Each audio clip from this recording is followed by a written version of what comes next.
speakers, I'm afraid.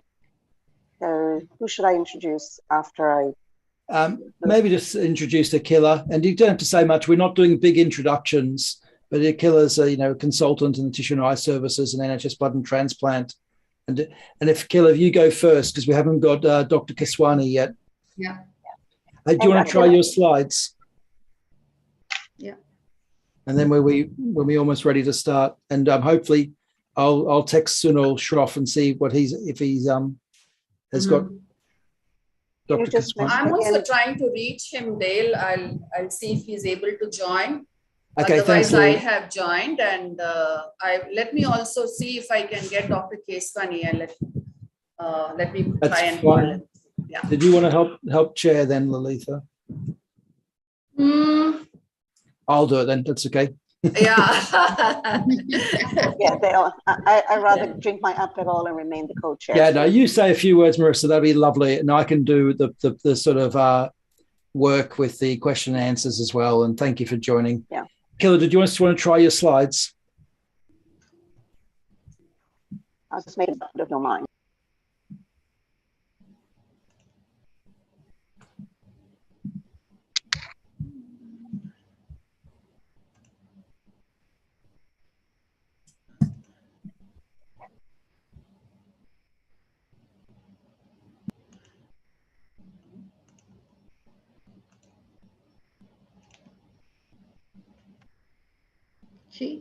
Can you see? Perfect. If you just want to just start the show, Akila. Dr. Shroff is joining.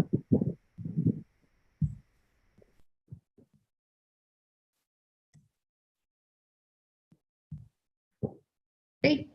Perfect. You can sort of take him away now. That's great. Works perfectly. Okay. So no, we're just trying to get Dr. Keswani to join us. Okay. Okay, do you want me to start now?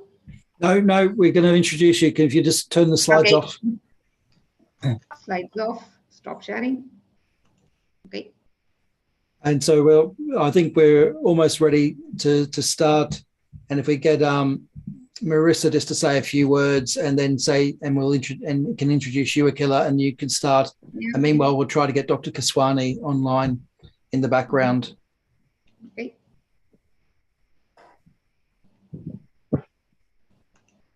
And I can turn. How about I introduce you, Marisa? And then you can introduce Akila. We'll do that. Okay.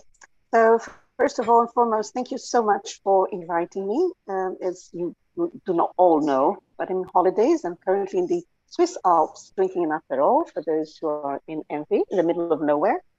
But more importantly, I'm very, very honored to be joining such an absolute great amount of great. This is one that will do it over again to give a wonderful spread. Thank you. Please the speaker of this table, which is Dr. Akila Chandrasekhar. Akila, if you'd like to take over, please. Thank you. And thank you for having. Thank you, Marisa, for joining us from the Alps, which is obviously you're on holidays, and we really appreciate all the work you do in this topic. But Akila, if you can please share your slides, we'll get started with your talk. Yeah. And if the other sort of panelists, we'll just mute ourselves and turn our camera off, but leave Akila on. Okay, can you see? Working perfectly. Okay, thank you. Hi, I'm Akila Chandrasekhar. I'm a consultant in tissue and eye services in NHS blood and transplant. Good afternoon, everybody, and thank you for giving me an opportunity to join you this afternoon to share our exciting journey of skin banking in the UK. Over the next 15-20 minutes, I'll be talking about how tissue banking has evolved in the UK and the role of NHS blood and transplant and the current status of the skin banking and any future development that is planned. And at the end of the day, I'm not here to preach. It's just to give examples how we can apply good practice to establish a tissue bank to suit local needs. So tissue banking has a long history in the UK. In 1960, they were set up by the surgeons as small hospital-based blood banks, usually banking one type of tissue, either bone or skin or heart valve, with the storage facilities serving a single hospital, particularly to for the surgeon to meet their patient clinical requirement. In 1980s, these tissue banks sort of merged into large multi-regional banks serving different hospitals with they become multi-tissue banks with the different types of graft and specialized processing and storage facilities. In late 90s and early 2000, these tissue banks approached blood service with a view to set up a national tissue banking service. It is because the blood services already had large facility, multiple clean rooms, and they have specialized processing and storage equipment, and they have networking with the hospitals, and they can provide all types of graft needed nationally. The driver for change at that point was particularly the regulation was around the corner, and the blood services had the expertise in quality management system and dealing with the regulators, and so it was an easier option to join with the blood service to set up a national service, and that's what happened. The tissue banks were sort of started regulation in mid 2000, and that is still continuing. NHSBT tissue and eye services, they are a function of the NHS blood and transplant, and they provide majority of the tissue graft used in the National Health Service. The main difference between blood donation and organ donation and transplantation is that we are not the sole provider of tissue graft. There are other NHS banks, particularly hospital-based femoral head banks, and also there are commercial imported supply from United States into the country. All tissues are obtained and supplied within the UK. NHSBT operates on a not-for-profit basis. We do charge a hospital for the services, but we don't make profit out of it. It's a cost recovery model. And we are regulated by the Human Tissue Authority and licensed by them. Tissue processing and banking was centralized in Liverpool in 2005, and we are one of the largest multi-tissue banks in Europe. Eye banking in Bristol and Manchester merged with NHSBT in 2015, and tissue retrieval and teams are based in 4 locations: Liverpool, Leeds, London, and Bristol, and they cover the whole of the country. The advantage of the NHSBT model is that the entire clinical pathway from donor selection, consent, tissue procurement, tissue processing, and storage and issue all are managed by one organization. They all come under one umbrella. So in terms of traceability and stock management, it is easier. Different countries operate different models. For example, tissue procurement can be done by donor selection and consenting organization, or it can be done by tissue banking. But in NHSBT, everything is done by NHSBT. The donor deferral, as I mentioned previously, all the donations are voluntary. Donors, the families don't get paid for the service. And the referral can come from different areas, like either come from the direct intensive care unit or A&E, or we have alliance site model where certain hospitals notify us of all the deaths, and or it can come from specialist nurses in organ donation or from coroners. All referrals are dealt with by National Referral Center based in Liverpool. We get around 6,000 referrals a year and about facilitate 500 multi-tissue donations and probably about 2,500, 3,000 cornea donations. Irrespective of whether it's an opt-in or opt-out model, the consent for testing, removal, storage, and use and disposal is taken from the donor families. And more importantly, we do collect only for need.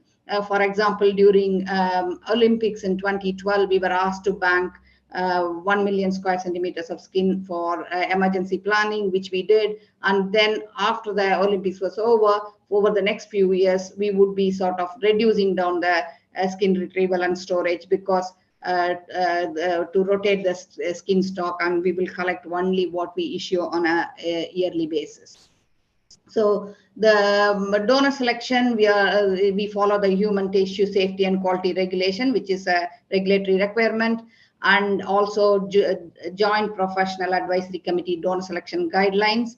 There is a website available, www.transfusionguidelines.org.uk, and major contraindications in summary include any unknown etiology, malignancy, and any risk of transmissible infections or neurodegenerative disorders. And different tissues have different age criteria, but what we are mainly concerned about is the risk of infection transmission. All the donors, the donor samples undergo mandatory testing for HIV-1 and 2 antibody and nucleic acid testing, hepatitis B surface antigen and hepatitis B core antibody and nucleic acid testing, hepatitis C antibody and nucleic acid testing, syphilis and HTLV antibody. And recently, under SAPTO recommendation, hepatitis E testing was introduced as well. NHSBT and UK Health Security Agency, previously known as Public Health England, we have a joint infection surveillance program. Any tissue donors who test positive, they would be sort of followed up and look for risk factors, and then also that would help us to calculate the residual risk of infection, to inform what is the chance of somebody acquiring infection through a tissue graft that can feed into the patient information leaflet, which is made available to the surgeon, which if they want, they can share the information with the patient to get informed consent. Moving on to skin donation, once the consent and donor selection is passed, then the National Referral Center will pass it on to the retrieval teams. The retrieval can happen in the hospital mortuary, or some hospitals we have agreement to move the donors to the dedicated donation facility in Liverpool and Speak in NHSBT, and we would use that for training purposes if necessary.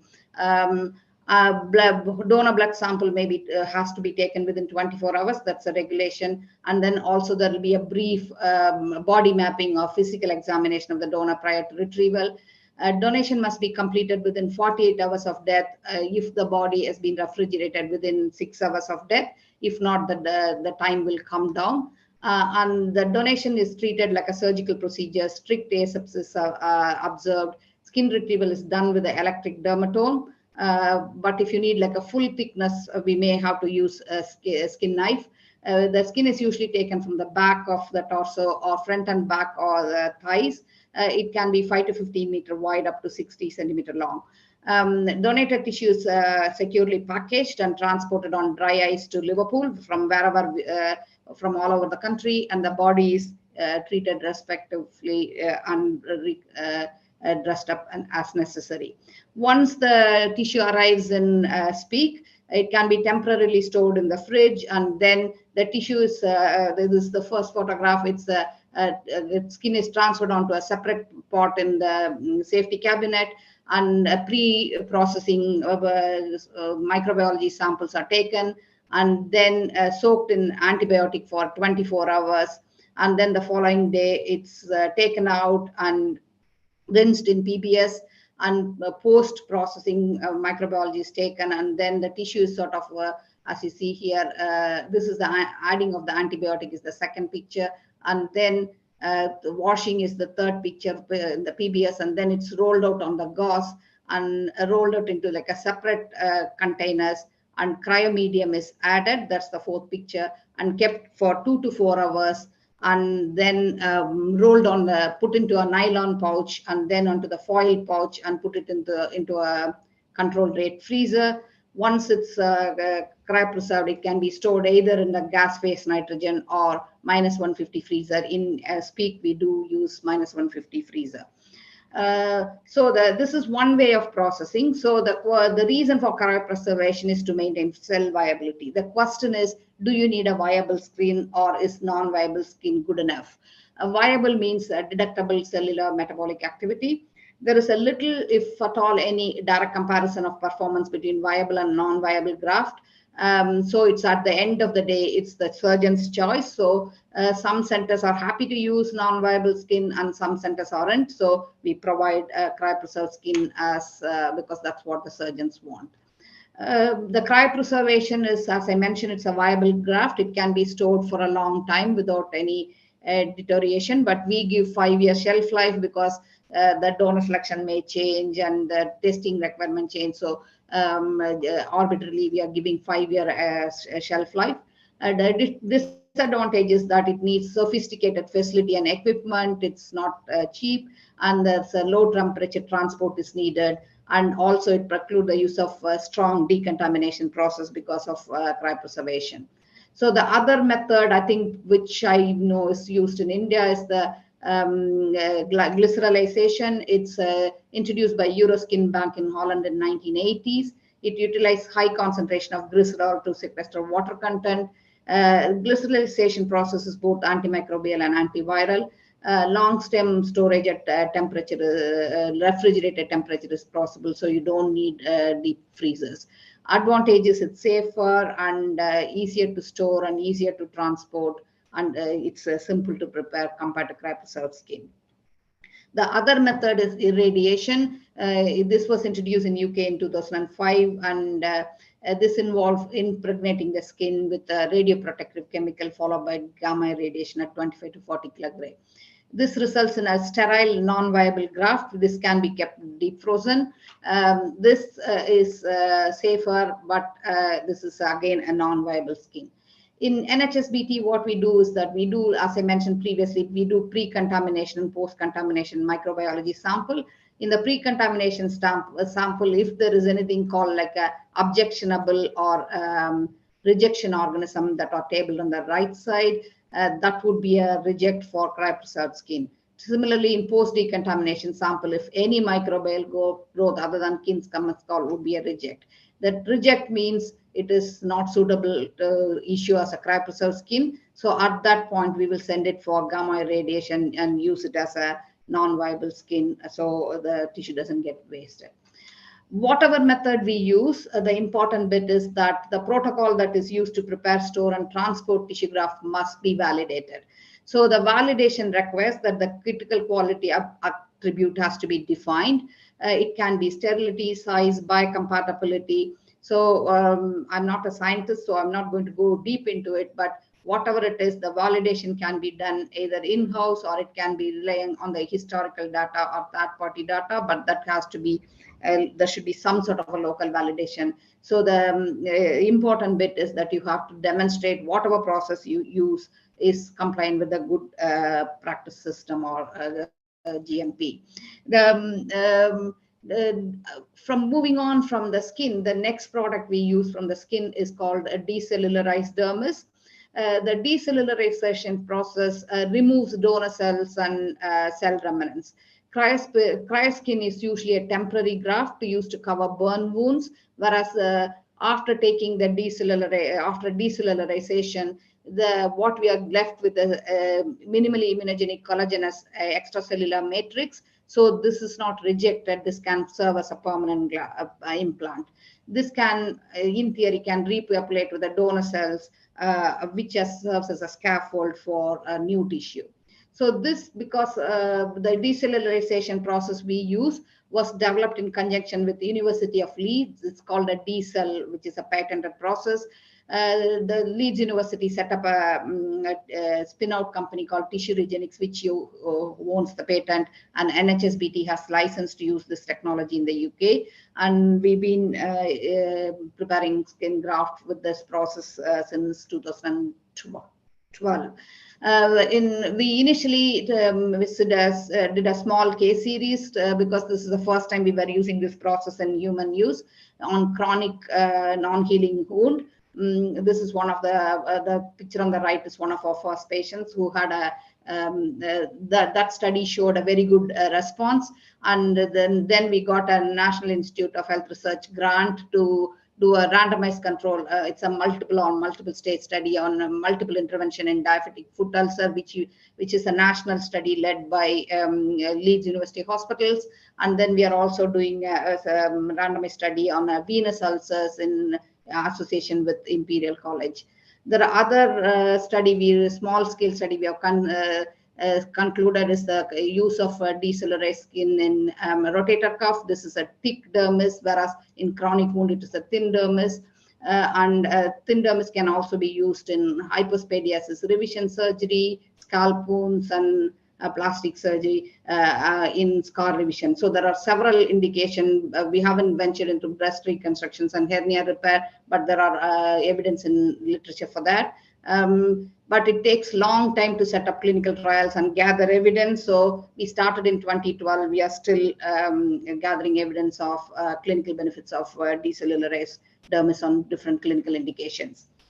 As I mentioned, that the first and second generation are currently in use.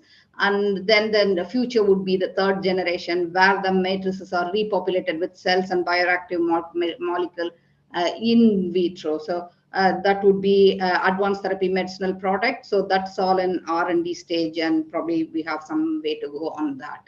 So I just want to finish my talk with the acknowledgement to donor families who give consent for donation, and our R&D team and tissue and eye services team, and the clinical team of surgeons and users, and of course patients who benefit from the skin graft. My special thanks to my colleague, Dr. Richard Ramas, who worked with me on several clinical studies, setting up clinical evaluation of decellularized dermis.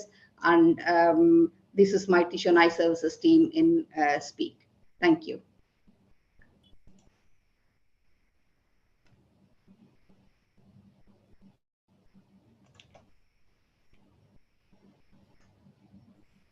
That was excellent. Thank you very much, Akila.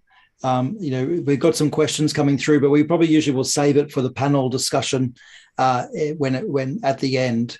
I'm going to hand over to Dr. Sunil Shroff, who's just going to introduce our next speaker. Over to you, Sunil. Thank you. Thank you. Thank you, Dale.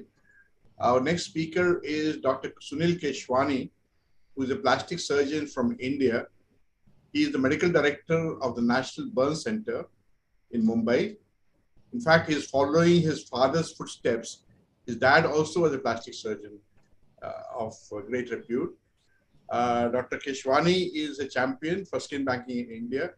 He has set up 12 skin banks in India. He is also the representative for Southeast Asia for skin banking. So Dr. Keswani is going to talk to us about established skin banking in India, and he's going to talk about his experience. Welcome, Dr. Keswani. It's good to have you here. Please, you can share your screen and get started. Thank you. Thank you so much, Dr. Shroff. It's a pleasure to be talking to such a wide audience globally. And here I go ahead and share my screen.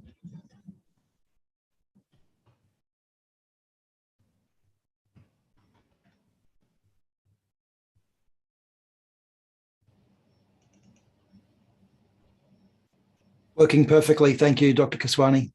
Thank you for acknowledging. It's always nice to have a feedback that the screen is on. Sometimes you start off without the screen. The topic for today is skin banking in India as we see it. India, as we all know, is a fairly diverse country with a very rich cultural heritage, with a population of about 1.4 billion. Now, India records about 7 million burn injury cases annually, of which 0.14 million people die every year. It is worthwhile stating here that 50% of these could have been saved if there were enough skin donors and enough skin banking facilities in the country. Incidentally, around 70% of all burn injuries in India occur in the most productive age group, unlike many other countries. This is between 15 and 35 years of age. Around 4 out of 5 burn cases are women and children. Most of the accidents happen at home. And as many as 80% of cases are kitchen-related accidents. Now, what is skin banking? As my previous speaker mentioned very, very clearly and elaborately, skin banking essentially is a facility where skin is collected from the eligible deceased donor and processed as per international protocols. We follow the protocol of the Eurotissue Bank in Netherlands, and this can be used to resurface wounds. Skin can be stored as per the glycerol technique that we use for about 3 to 5 years. Now, the uses or indications of the skin allografts, the utilization happens in majorly in burns, where the large burn areas require to be resurfaced to get the wounds to start healing. In major orthopedic trauma, where there are degloving injuries. In non-healing diabetic ulcers, to prepare the wounds prior to definitive autografting or resurfacing. In trophic ulcers and pressure sores as a preparatory measure before autografting or resurfacing with flaps. And in certain skin diseases where the skin gets exfoliated, like in toxic epidermal necrolysis syndrome, epidermolysis bullosa, and the like. The various skin banks in which we are set up in India, we have about 6 skin banks in Maharashtra, that's a state. Another state has got 2 skin banks, Karnataka. Odisha has 1. Haryana state has got 1. Madhya Pradesh 1 skin bank. Tamil Nadu 5 skin banks. 12 have been set up by us, National Burn Center, and 4 others function independently. Totally, there are 16 skin banks in our country Now, why is glycerol preservation more preferable in the Indian subcontinent? Essentially, because glycerol is easily available, it's cost-effective and reasonably inexpensive. There's an ease of transportation of skin in glycerol from our center to the other centers which require the skin, which sometimes is a flight journey or air journey of about 4 to 6 hours. There's less antigenicity because it's basically a non-viable skin that we have vis-a-vis the viable skin following cryopreservation. And the glycerol technique maintains the extracellular matrix and the elastin fibers, which are essential for the graft to take. The effectiveness of this glycerol technique works because the glycerol is a cryoprotectant. It's a decontaminant in the sense that it is virucidal and bactericidal. It acts as a preservative and is essentially non-toxic. The glycerol has to be washed off completely. We wash it 3 times in saline before actually using it. Now, what is the organization of this tissue banking in India? Essentially, there's a central body based in Delhi, which is the National Organ and Tissue Transplant Organization called NATO. And India has been divided into 5 regions, which calls the 5 regional organ and tissue transplant centers are there. So 5 ROTOs are there. Then the 29 states have 29 SOTOs. SOTO is State Organ and Tissue Transplantation Organization. And there is another body called the Zonal Transplant Coordination Center, ZTCC, which essentially looks after allocation of tissues and organs once they are ready. Now, this is the distribution. As you see the 5 regional organ and tissue transplantation organizations on the left, which are the centers. And on the right side, you see the states, which each ROTO covers them. The National Burn Center is registered under the SOTO, that is State Organ and Tissue Transplantation Organization. And we follow the guidelines of Eurotissue Bank from Beverwijk, that's the Netherlands. India, as I mentioned a little while earlier, 0.7 million people get burnt, and most of them are from the lower or middle income strata.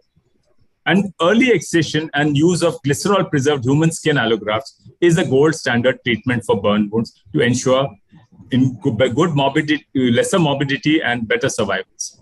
So hence the need for skin banks.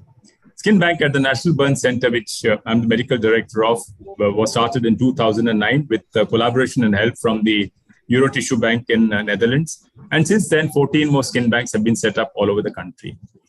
We have our partners at the Rotary Club of Leiden, Amsterdam, the International Rotary Partner, Rotary Club of Bombay North, that's a Mumbai partner, and the Euro Skin Bank Amsterdam is a technical collaborator for our skin bank. But this is the infrastructure of the skin bank that we have. To start off from left to right, you have the administrative office here, which is very important because the documentation happens here. The cold room, this is the outer view where the skin is actually stored at 4 to 8 degrees centigrade. This is a skin processing room where there's a biosafety cabinet where the skin is the phase 1, phase 2, and phase 3 processing is done. This is the outside room, which has got the kit storage. There are 6 kits ready at any point in time, and we can service 4 skin donation calls simultaneously. We have 4 teams ready. This is the biosafety cabinet, the external view, the internal view. This is the Shakem incubator for lubricating the skin in glycerol prior to preservation at 4 to 8 degrees centigrade. This is the hot air oven. This is the microbiological testing incubators. And this is the inside view of the cold room, where you see on the stands, the skin is kept in polycarbonate bottles. And each person's skin, donor skin, is kept in a separate plastic squarish container. The whole hierarchy of the skin bank consists of the skin bank director, who essentially is a plastic surgeon, general surgeon, either of them, but who is actually actively involved in treating burns. And the skin processing team consists of biotechnologists, a pathologist for serological testing, a microbiologist for microbial analysis, and a skin retrieval team consists of 4 people. They go for the call. It's either a doctor or a biotechnologist. In India, it's allowed for a biotechnologist to go and harvest skin, so long as he is certified and trained at a center which is known and recognized for skin banking. 2 paramedics, either nurses or assistants, ward assistants are sent. And 1 assistant is generally an ambulance driver who helps in carrying things to the site of skin retrieval. That's either the skin is retrieved either at the home where the patient has died or in the hospital where the patient has died. Or sometimes we go and harvest skin from the mortuary. Now, these are various aspects of skin banking. Handling of the burns helpline, the call comes in for the burns helpline. The quick response time, we have a 20-minute response time for the team to leave the hospital after receiving the call. The skin harvesting done at home or in the hospital. Transport of skin from the home where it is harvested or the hospital to the skin bank. Processing done at the skin bank. Storage and documentation of the skin which is harvested. distribution of the skin harvested to the appropriate recipients after checking the credentials, documentation, overall audit of the whole procedure, and this ensures quality control. So all in all, this is our personnel at the hospital receiving the skin bank call from the relatives or an NGO, a non-governmental organization, which gives us the call. After confirmation of the call, the kit is again checked finally. It's always checked and kept again rechecked. It's kept sterilized. The team leaves with the kit. We have specialized skin bank ambulances for taking the team to the site of harvesting and getting the team back to the skin bank. The procedure is divided into 4 stages: the retrieval, the harvesting of the skin, the processing of the skin, the storage of the skin in appropriate conditions and 85% glycerol at 4 to 8 degrees centigrade, and then is the distribution of the skin. This is how the skin is harvested with a dermatome, as Ms. Chandrasekhar just mentioned to us. The body is cleaned with beta scrub, antiseptic solution there, and the skin harvested with the help of the dermatome. The measurement of dimensions of the skin harvested, how long is the strip, how wide is the strip, and the area is calculated. What is the area of the strip? Length into breadth gives us the area, as you all know. The skin is meshed or kept as sheet graft. The meshing is done 2:1 in a Brennan measure. Microbiological testing is a regular part of the protocol, phase 1, phase 2, phase 3 processing stages. Each skin strip is kept in a separate polycarbonate bottle in 85% glycerol. And the skin is transferred over and once it's trimmed and measured and kept in the walk-in fridge. This is how it's kept in the walk-in fridge. Here, the courier person has come to take the skin, and it'll go by air, by flight to a different hospital in a different state, several kilometers away. These are our statistics for skin banking, skin donation as we started in 2009. This is from 2010. Initially, we used to get 2 donations a month, to about 24 donations in a year. And gradually, the numbers kept rising, went to 62, 113, 230, 261. As more and more awareness programs are conducted, as more and more people came to know that skin is also a tissue, organ which can be donated, more and more people were willing to donate. In India, we have found that people essentially are wanting to donate. They are willing to donate, except they are not aware that skin is a tissue which can be donated. So essentially, the onus is on us, medical personnel, to create awareness among the lay public and doctors and medical personnel and healthcare workers. Yes, the skin is a tissue which can be donated. And we have reached a plateau here. Of late, in COVID times, the numbers dropped precipitously to 69. We diverted, kind of ricocheted back to 156. And since the beginning of the year, we have had about 15 donations. Numbers are a little less again, because there are certain apprehensions in the minds of people as to the safety protocols followed as regards COVID. So this map of India shows, the colored area shows where all are the areas where our skin bank services the needs of the other burn centers. They are the areas where we send skin from our state, Maharashtra, to Madhya Pradesh, to Gujarat, Telangana, Karnataka, Kerala, Uttar Pradesh, West Bengal, Tamil Nadu, and Delhi. So we have been sending skin by courier whenever we have excess beyond what we need for our needs to the other states, other burn centers to help their patients. Now, these are the statistics of, in blue bar diagram, you find the amount of skin procured. In red, you see amount of skin used. Essentially, whatever skin comes in gets used almost immediately. With the glycerol technique, that's our technique that we use at the National Burn Center Skin Bank. It takes 45 days to complete the phase 1, phase 2, and phase 3 processing. At 45 days, the skin is now ready for distribution. And by the 46th or 47th day, our skin is completely utilized. There's a waiting list for skin, and always the demand far outstrips the supply. There are various non-governmental organizations associated with our bank, and almost 70-75% of our skin doesn't come through direct contacts. It comes essentially through these non-governmental organizations and certain individuals who have devoted their life to creating awareness and helping and convincing people to donate skin.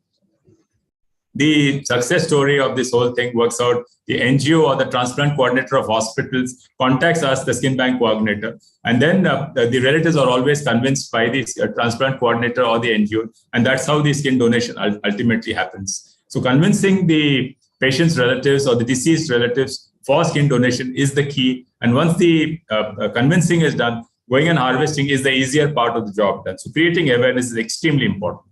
So India is a very religious nation, and there are a whole lot of rituals after death. The body preparation is required. There's almost a 1.5 hour body preparation before body is cremated.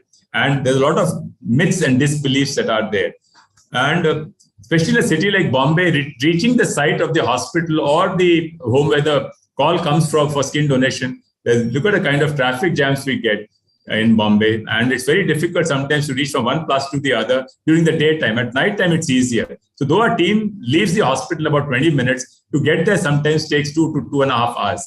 So the window period is up to 6 hours that we harvest the skin. And sometimes it's difficult to reach a place in the window period to be able to harvest the skin. In the monsoon, in the rainy season, which is June to almost September, Bombay gets flooded with water and it's very difficult for vehicles to ply. And this is what happens. So the local train transport, the buses and cars cannot move. And then at that time, it's very difficult to get there. In spite of this, we are fairly motivated, and our team is motivated, and in spite of the high traffic, in spite of floods, in spite of deadlines of cremation timings or burial timings, our team reaches there and manages to harvest about 20 donations, 20 donors per month.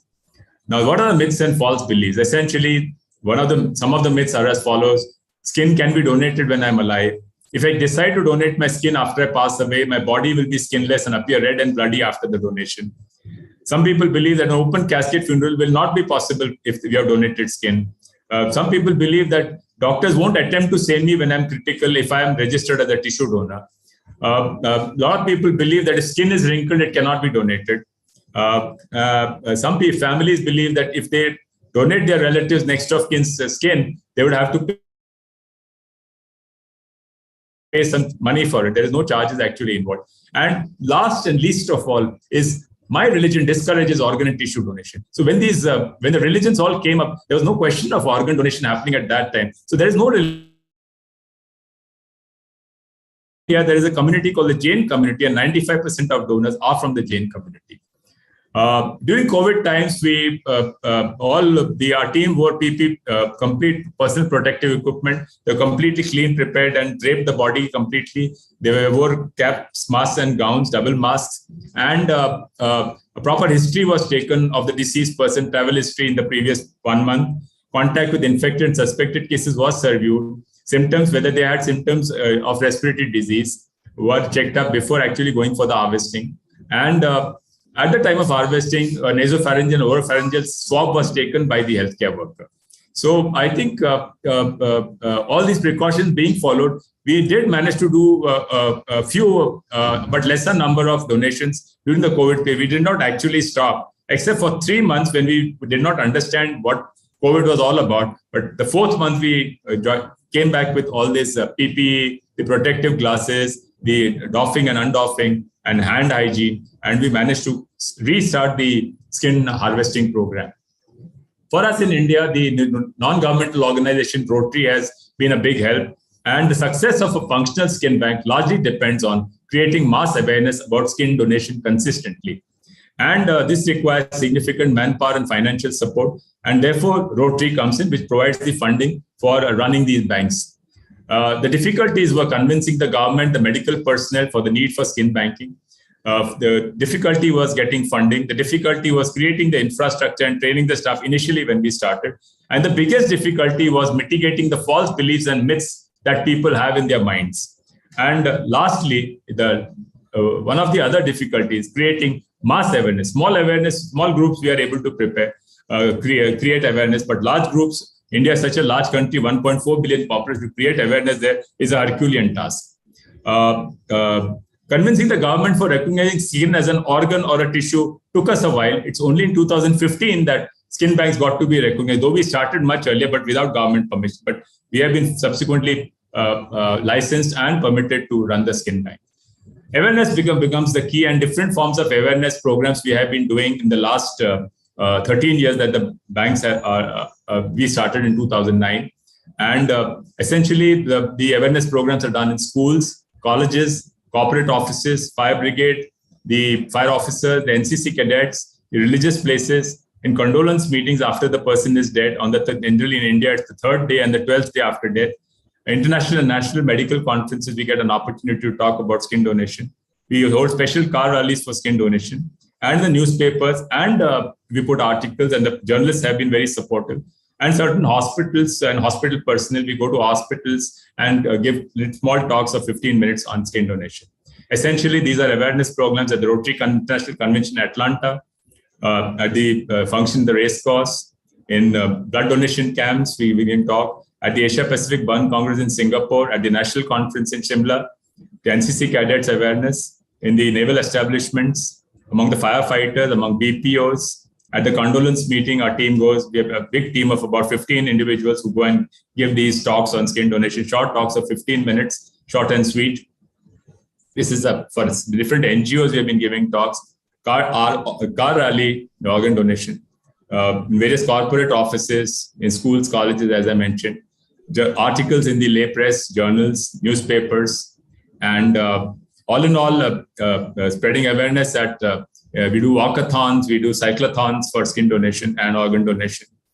Essentially, it is a thankless job, but we are happy to state that we have made rapid strides in the field of skin donation in Mumbai and in India. And our deepest gratitude is all the skin donors. There's a big thank you to from our Skin Bank team to all the skin donors and to all of you for having given us this opportunity to speak on skin donation at this international forum. Thank you, ladies and gentlemen. Thank you very much. Thank you, Dr. Keswani, for this wonderful overview of skin banking in India and the struggles you've gone through. I know that we still have to go a long way. Most of the states in the country still don't have a skin banking available. And India being a large country, and you show the traffic in Mumbai, how difficult it is to procure skin locally as well. So there is a requirement. The National Organization for Transplant and Tissue Banking is there, but I don't think so they have made so much progress as you have done. So thank you again for your overview. I know that as we go forward in the next 5 years, hopefully more and more states in India will have skin banking. I think what our experience in India is very relevant to other developing countries as well in the Commonwealth countries. So I think it's a huge opportunity for us all to learn from you. Thank you again. Very, very interesting. I wonder, Marisa, did you want to make any comments before we go to the questions? No, I just want to compliment both speakers because I think they gave us a very interesting views of different realities. However, there's some very strong commonalities.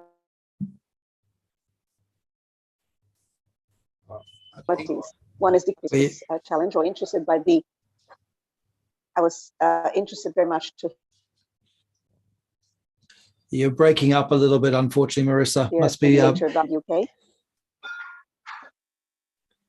Can you hear me? You keep breaking up a bit, which is a shame, but never mind. It's difficult because you're actually on holidays in the lovely Alps at the moment, as we've heard. So. So I'll leave you for later for the discussions. But basically, thank you for both speakers. It was very interesting presentations, and I might add a comment on the Q&A, which might be easier then. Thank you. Thanks. We'll read it out. Absolutely. So for both Akila and Sunil, there were a lot of questions about trying to sort of promote skin donation and how we can sort of meet the needs of the public. And I'll go to Akila first. We talk a lot about in the UK about we talk about organ and tissue donation, but when we talk about tissue donation, we often think of corneas.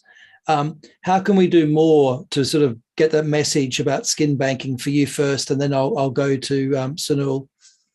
Yeah, thanks, Dale. I was heard the talk of Dr. Keswani with the interest, because in UK for the skin we are not in a position where we are not able to meet the demand.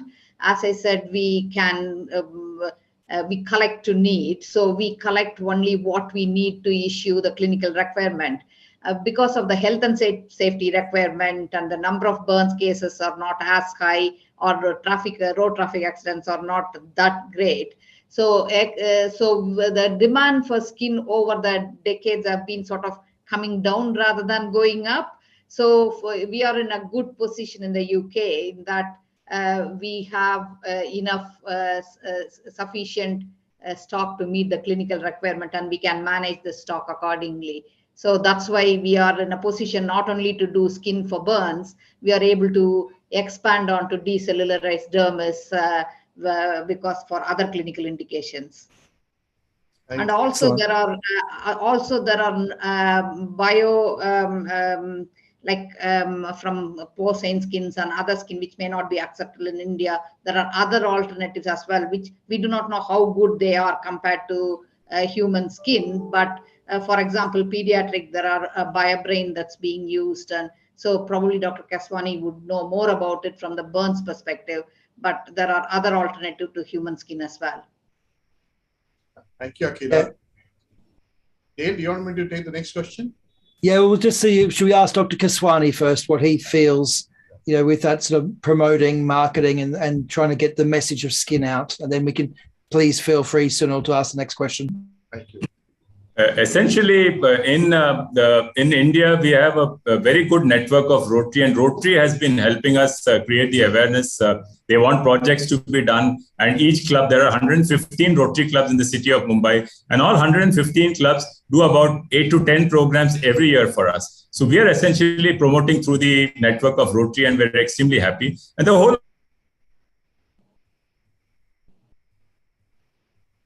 10 to 15 minutes for the higher class students, 7th, 8th grade students for skin donation. So we are extremely lucky that in India, people are receptive to skin, eye, and organ donation talks. And they are willing to and wanting these talks to happen in schools and colleges and prime the young students and young adults of tomorrow about organ donation. Thank you. Thank you, Sunil. There's one interesting question from Laurie, and he is asking, why did NHSBT bank extra tissues during the Olympics, Akila? Yeah, that is a part of, we were asked by Department of Health as a part of emergency planning. Suppose during the Olympics, if there is, say, for example, unexpectedly there's been a fire or accident where there is a requirement for skin. So it's all part of a planning process. So they identified this is what we needed to do, and we facilitated that. There's another question which has, a gentleman, I'm not sure who it is, but the question is about how does retrieving skin in the donor's home work? And further, he's or she's asking, how is sterility considered? And how is the dignity of the donor and family taken into account? They're all mixed up in one question. So first is, how does retrieving skin in the donor's house work? I don't think so. NHSBT does that. Do you do home retrieval like Akila? I don't think. No, we don't. Only hospital. We are. We have to have like a Newton licensed premises, and we can't facilitate it at donor's home. No. So I think, Sunil, you do a lot of those home retrieval, don't you? In fact, Dr. Shroff, 80% of our donations occur at home, only 20% occur in hospital. And it is not easy. It was not easy initially to harvest. The moment the person dies in India, the body is lifted from the bed and kept on the floor as part of a religious ritual. So all the harvestings are done at home, and our team has become quite adept at harvesting skin when the body is lying on the floor. I think it's a question of getting used to a particular technique. So it was difficult initially, but we have found out ways and techniques how to harvest this body, the skin from the body at home. And we take not only thighs, but we take legs also here, Dr. Akila. So that's a slight difference from your protocol. We take thighs, legs, they give us about 1500 square centimeters. If we take the back also, we get an additional 1000 square centimeters. So generally we take thighs, legs and back, we get about 2500 square centimeters in a normal, moderately built adult Indian male. Can I ask another follow-on question, Dr. Keswani? We learned about the 6 hours before the body should probably be in the mortuary. So obviously, if you're doing it from home, you have to be there. How quickly can you get there? I know the traffic jams you showed us. You have to be there within a few hours. Yeah, generally what we tell them is to extend the window period a little bit by covering the body with ice-cold saline and ice cold water with ice put over it so that the body is kept cool. And then we extend the window period of 6 hours to about 8 hours. So in the 8 hours period, we are able to reach there. But normally we reach there within the 6-hour window period. Dale, in India, most of the bodies don't go to the mortuary. Even if the patient die in the hospital, they are transported to patients' homes, or if the patient die at home, they go to the cremation from there straight away. So they don't go to mortuary. Unlike here, if somebody dies at home, the body is moved to the mortuary. In fact, all the eye banking, also eye retrieval also is done at home. 80-90% of eye retrievals in India happen at home. But it's easy to do eye retrieval at home compared to skin retrieval. Yeah. Absolutely. Absolutely. Well, that is very fascinating for those who were like me watching and listening and didn't know that. But so thank you for sharing. There's another follow-on question of, can a person who died of internal organ dysfunction donate their skin? I guess this follows on from a few other questions in the chat about, is it the same as any other tissue for the regulations? Is it the same for an organ? What makes a good skin donor or makes someone who can donate their skin? How does that work? Can I answer that, Dr. Akila? Yeah. As far as when you're talking of multiple organ failure, so long as the cause of multiple organ failure is not sepsis, it is quite okay to harvest the skin, because skin doesn't get affected as such. But in generalized diseases like where there is a malignancy or cancer with extensive metastasis, that's a strict no-no for harvesting skin. Local conditions like fungal infections of the thighs, legs, and back, of course, we do not take that. So I think certain conditions you cannot harvest, certain things are contraindicated. But multiple organ failure per se is not a contraindication. Yeah, it's the same in here. The one part, which we need to probably answer for all the participants is, the question from this anonymous attendee is, how is the dignity of the donor and their family taken into account?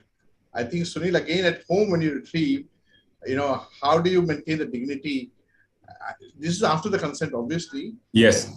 What happens in India, as it is, the houses are very small. They're very small rooms in Mumbai. I mean, very small rooms, and with just enough space for the team to be there. And normally we do permit one family member when they insist that they want to be inside the room. So we allow one family member to be there because they're very emotional. And initially we thought we will not allow them to be inside. But when we did that, the relatives created a lot of noise. They were afraid, they were apprehensive how the donation is going to happen. When the family member comes inside, he watches how methodically the cleaning is done. They watch how methodically we all prep up with cap, mask, gown, and the specialized instrument. We have dermatomes by which we harvest, and then how neatly the skin is taken and kept in the containers, and how nicely and gently the body is covered up with gauze and bandage. They go and tell outside that, yes, they did a good job. It's done neatly. There was no bleeding. There was no problems. So it creates a positive effect, and they talk to others about it. Skin donation is good. They do it nicely. The team is good. So it's a positive feedback that we get, and the positive reinforcement for the cause of skin donation. Thank you. Dale, next. Yes, there's a question at the bottom of it about if there's no skin donation bank in the state where I live in. I think this is in India. Where is it taken? Which skin bank? How is it decided? I guess it's how you organize things. We saw that map, but how do you work it out, Dr. Keswani? We have 16 skin banks all over the country, and each skin bank services up to 200 kilometers from their skin bank. It takes about 3 hours to reach a place for a perimeter, for a circumference or a kind of a diameter radius of about 200 kilometers all around your center. So the team is willing to go up to 200 kilometers. We travel sometimes, go up to Pune and harvest skin. Pune is about 150 kilometers away. And our team goes in the middle of the night to 150 kilometers away to go and harvest skin. But in the states where there is no skin bank, skin cannot be harvested, unfortunately. That's why our aim and attempt has been to set up banks all over the country through Rotary, and through the help that MOHAN Foundation also helps us out. Dr. Shroff's organization helps us. ZTCC helps us. Roto also helps us. And we have reached the figure of about 16 banks. And every year we have been adding 2 skin banks. And hopefully, as Dr. Shroff mentioned, in about 5 years' time, we'll have 10, 20 more banks. And practically every big state will have a skin bank of repute. Yeah. Can I ask a question? I come from the state of Tamil Nadu. I know that there are about 4 or 5 skin banks there. how many of them are linked to your national network, or how many are like a independent or something like that? Officially, only one of them, the Rights Hospital, Dr. Balakrishnan Skin Bank, is linked with us with an MOU, a Memorandum of Understanding. The other 4 have come up independently in Ramchandra Institute, in Stanley Medical College, one in Kilpauk Medical College. But unofficially, they keep asking advice from us. And they are part, we have set up an association of skin banks of India about 3 years ago. And they are part of the association. We share with them the protocols and SOPs which we have received from the Euro Tissue Bank. So though they're officially not with us, unofficially they follow the same protocols. All over India, the glycerol technique is followed. That's easier to follow and cheaper to follow. Yeah. Because I know that there was a skin bank in Madurai in last month. That's why I asked, because and there is one in Coimbatore as well. Coimbatore one has been set up by us at Dr. Raja Sabapathi's hospital, which is the Ganga hospital. So that's been set up by us directly. Yeah. So you go, Sunil, you ask. There's one question asking about what standards are being followed for skin banking in India. Do we have any national standard which are laid down like guidelines and published by NATO as yet, or we haven't done that, Dr. Keswani? NATO has not done that as yet, but we are in the process of advising them, because we have taken the Euro Tissue Bank guidelines and tweaked them to suit Indian conditions. So we are in the process of collaborating with NATO and set up Indian guidelines. They're not yet out, but very shortly, in a year's time, we should be out with the guidelines. So I think developing national standards very important, isn't it? Especially if you want to maintain the same standards across the country. So that is the next step forward for you. So while we're still discussing, we will finish at the top of the hour, but we do know we've got people from Singapore, UK, Australia, India, all watching. If you're from a different country than those I just mentioned, just put in your country in the chat so we can just know where we're reaching today.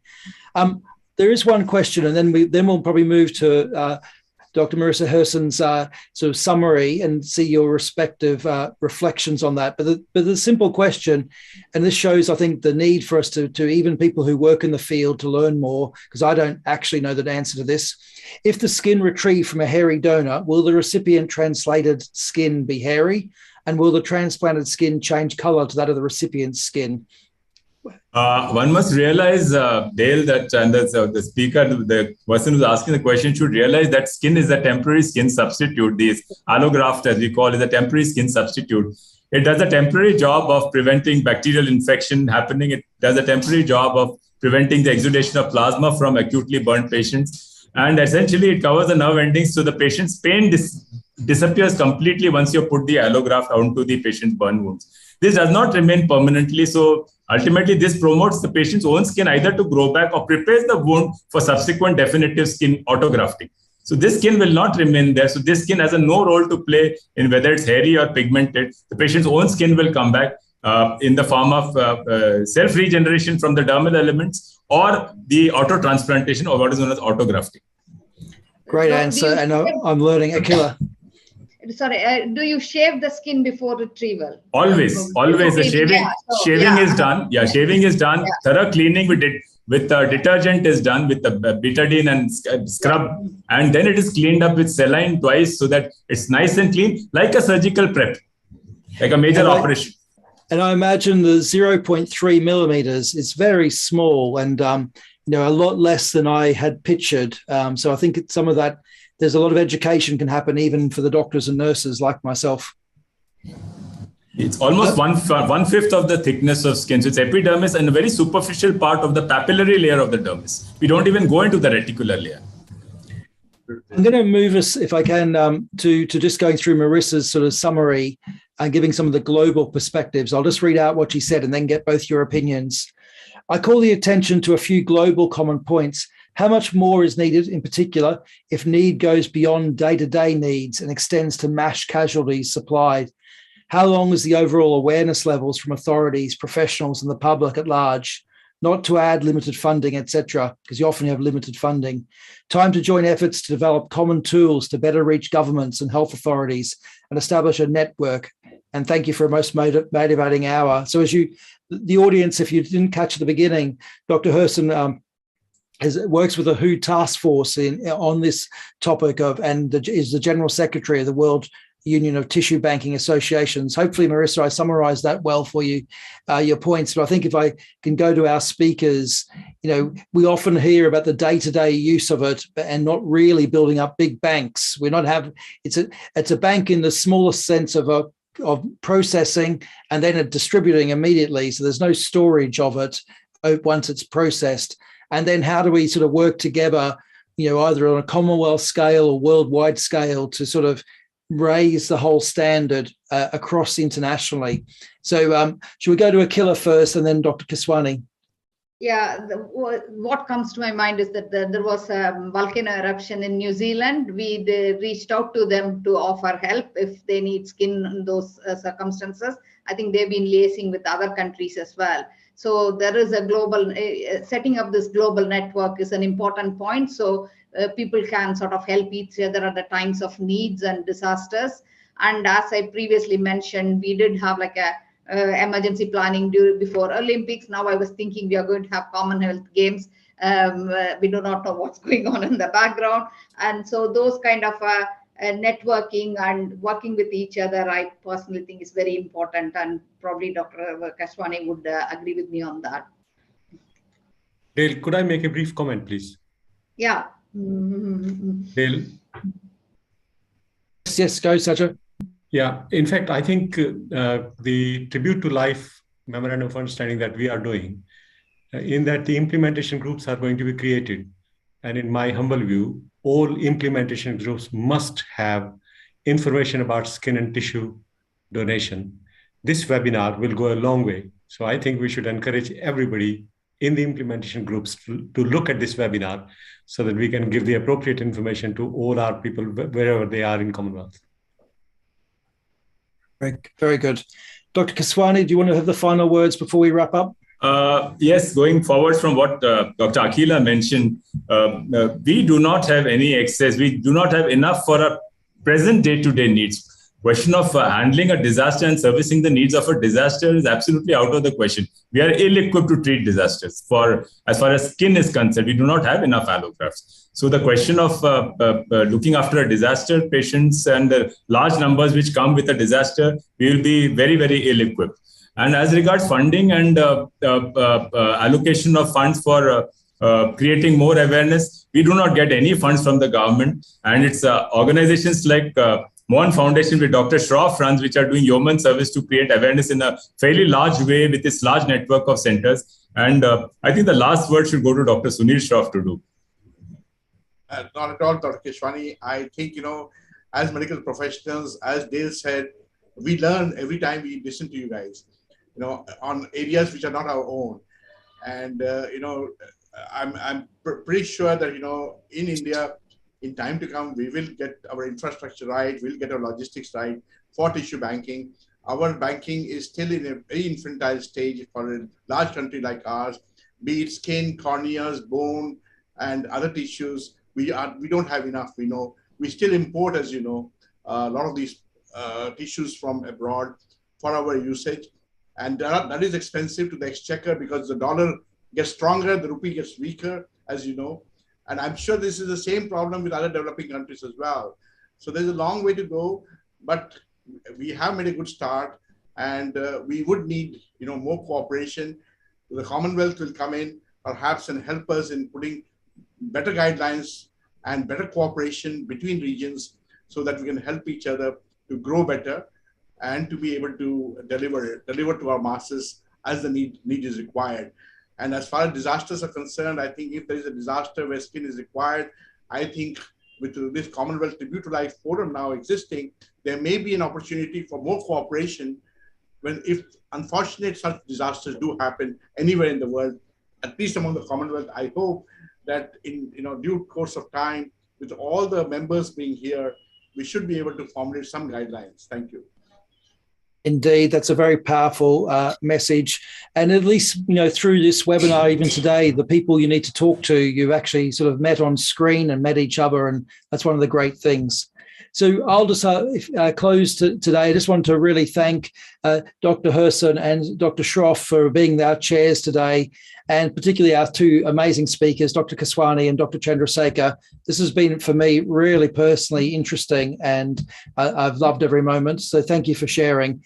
And just to highlight to those watching that actually the next webinar will be the 17th of May. It'll be 12 o'clock UK time, 16:30 in India, and 2100 in Canberra, Australia. So the same time as this one.